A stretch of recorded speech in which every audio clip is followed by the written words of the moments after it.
Hello! Today we'll discuss about the managerial epidemiology, what data need to be collected, and the decision-making process for the managerial case. First, let's identify the case we had.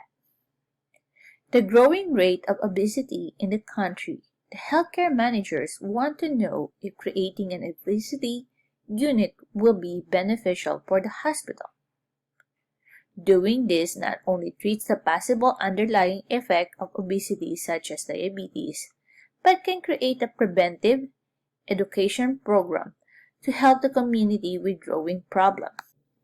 Now, what is the data we need to collect? Data that needs to be collected for obesity unit are prevalence and incidence rate. Both are considered as an organizational evidence, and it can be used in either business or hospital or even government agency, according to Brand E. et al. 2017. For the case of obesity unit, we need to compare the condition before the people enter the program to learn more about their lifestyle, medical condition, and other social determinants of health. You can see from the table is an example of an incidence rate.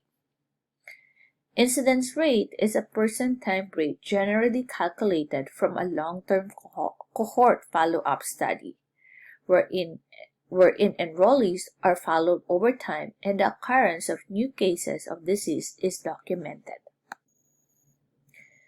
I will suggest using retrospective cohort study rather than cohort study, which usually requires a long-term commitment and are expensive.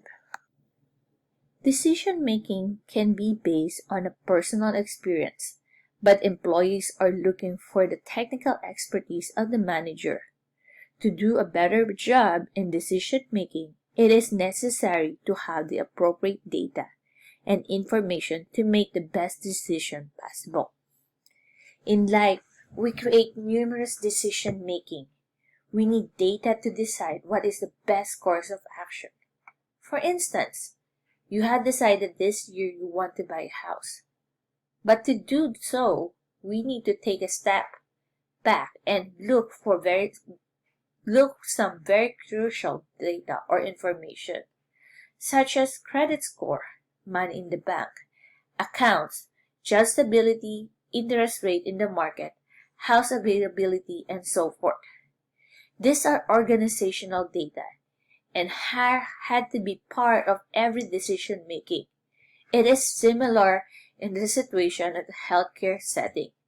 To decide, we need organizational data to support the healthcare decision that we make. That concludes my presentation about the managerial epidemiology and decision-making process. Thank you and have a great day.